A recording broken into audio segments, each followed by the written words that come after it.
लातूर जिल्ह्यामध्ये अत्यंत महत्त्वपूर्ण असलेली उदगीर नगरपालिका जी आहे ती याची लढत आता स्पष्ट होताना पाहायला मिळत आहे। भाजप काँग्रेस आणि एमआयएममध्ये तिरंगी फाईट होईल अशा प्रकारचं चित्र आहे। कारण राजेश्वर निटुरे जे आहेत भाजपचे त्यांनी माघार घेत अपक्षी फॉर्म भरला होता, त्यांनी माघार घेत आता भाजपचे जे उमेदवार आहेत त्यांना पाठिंबा दिलेला आहे आणि काँग्रेस एमआयएम आणि भाजप अशी फाईट होईल अशा प्रकारचं चित्र आहे।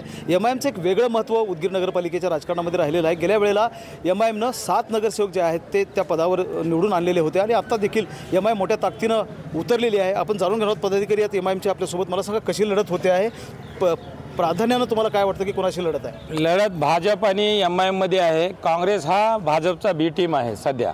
त्याचं कारण हे आहे की ज्या भाजपचे उमेदवार आहेत त्यांचे जे सासरे आहेत ते काँग्रेसचे आहेत, त्यांची सून भाजपकडून आणि त्यांनी काँग्रेसकडून, काँग्रेस आणि भाजपनं मिळून हे खेळी केलेली आहे। दोन्ही बी फॉर्म काँग्रेसवाल्याच्या हातात होते, भाजपचे बी आणि काँग्रेसचे बी, म्हणून यांनी दोन्ही एक होऊन काँग्रेस हा सध्या भाजपचे बी टीम ह्या मार्गाने काम करत आहे। सेक्युलर मताचं विभाजन व्हावं म्हणून अल्पसंख्याक समाजाला त्यांनी तिकीट देण्याचं काम केलं आहे की जेणेकरून आपली सून निवडून यावं म्हणून। हे सगळं षडयंत्र पूर्ण वरच्या लेवलला करून या भाजप आणि काँग्रेसवाल्यांनी एक होऊन एमआयएमला कसं हरवता येईल ह्या प्रयत्नाने यांनी काम करत आहेत। म्हणजे काँग्रेस आणि भाजप एकत्रपणे प्लॅनिंगनं लढते आहे। काँग्रेस आणि भाजप प्लॅनिंगनं लढतात। कारण सांगू त्याचं, जे भाजपचे उमेदवार आहेत त्यांचे सासरे काँग्रेसचे इथं मार्केटचे सभापती आहेत आणि काँग्रेसचे नेते आहेत। आता उदगीरचे सर्वात त्यांनीच आहेत।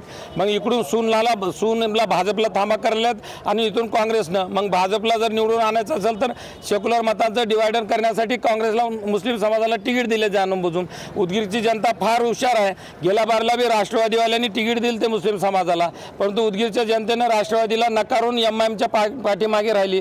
त्याच पद्धतीने एमआयएमच्या पाठीमागे उदगीरची जनता 100% खंबीरपणे उभी राहून येत्या 2 तारखेला या सगळ्या लोकांना तोंडघशी पाडण्याचं काम उदगीरची जनता करणार आहे। किती जागांवर एमआयएम लढत आहे उदगीरमध्ये आणि काय मुद्दे आहेत ज्यामुळं एमआयएमला लोकांनी निवडून द्यावं असं वाटतं? उदगीरमध्ये 40 जागापैकी 26 जागा एमआयएम लढत आहेत आणि 1 नगराध्यक्ष। आणि आमचे मुद्दे गेल्या 2016 पासून 2021पर्यंत भाजपचाच नगराध्यक्ष होता आणि ज्यावेळेस 2016च्या अगोदर जे स्थिती उदगीर शहराची होती आजपर्यंत बी तेच स्थिती आहे।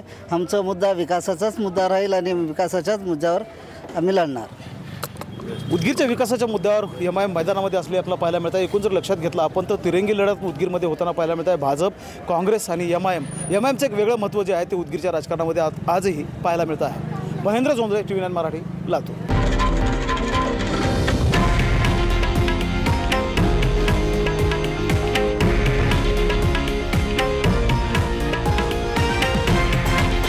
हे आहे देशातील नंबर 1 न्यूज नेटवर्क आणि आपण पाहत आहात TV9 मराठी, एकमेव।